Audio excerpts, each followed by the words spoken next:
ఆంధ్రప్రదేశ్ మరియు తెలంగాణ టట్టు డిఎస్కి సంబంధించి మనం 7th క్లాస్ సెమిస్టర్ 2 నుండి సౌష్ఠవము అనే చాప్టర్ నుండి మనం ఈ 4 లెక్కలు నేర్చుకుందాం. డిఎస్సికి కంపల్సరిగా ఈ చాప్టర్ నుండి ఒక బిట్ అడగడం జరుగుతుంది, కావున గమనించగలరు. మొదటి లెక్క ఒకసారి చూద్దాం. అద్దంలో దాని ప్రతిబింబంలో సమయం 3 గంటల 54 నిమిషాలైన గడియారంలో సమయం ఎంత?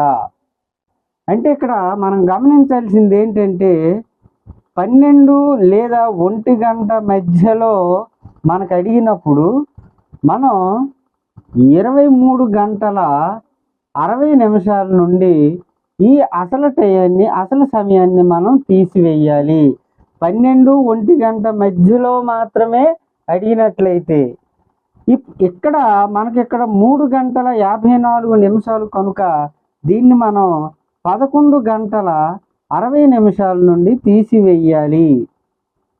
దీన్ని మనం 11 గంటల 60 నిమిషాల నుండి తీసివేయాలి. అంటే అప్పుడు ఏమవుతుంది? 3 గంటల 54 నిమిషాలు తీసివేస్తే 10 నుంచి 4 తీస్తే 6, 0, 11 నుంచి 3 తీస్తే 8, అంటే 8 గంటల 6 నిమిషాలు మనం ఈ విధంగా చెయ్యాలి.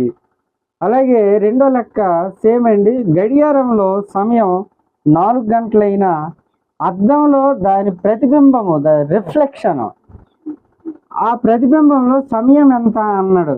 4 గంటల కనుక మళ్ళీ మనం 11 గంటల 60 నిమిషాల నుండి తీసివేయాలి.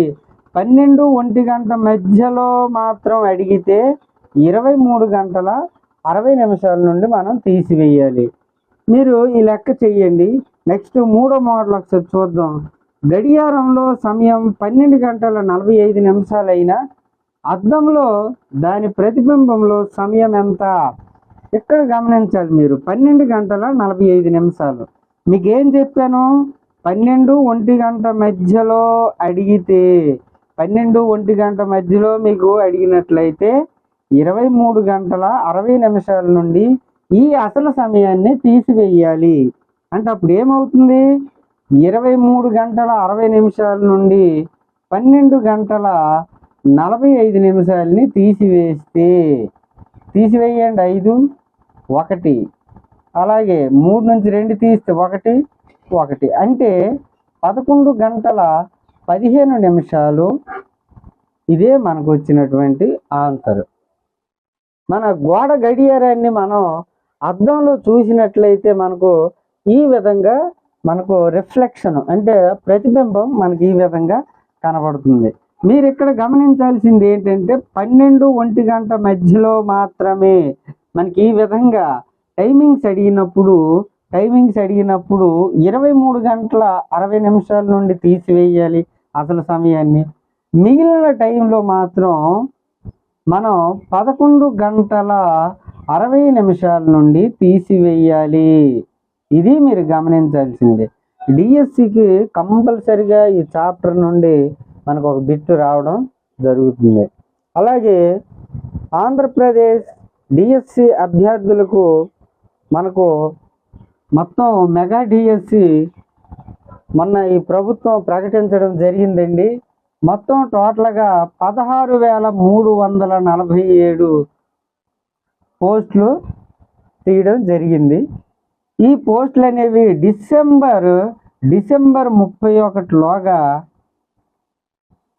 మనకు డిఎస్సి నోటిఫికేషను, డిసెంబర్ 31 లోపు డిఎస్సి నోటిఫికేషను కంపల్సరిగా రావడం జరుగుతుందండి.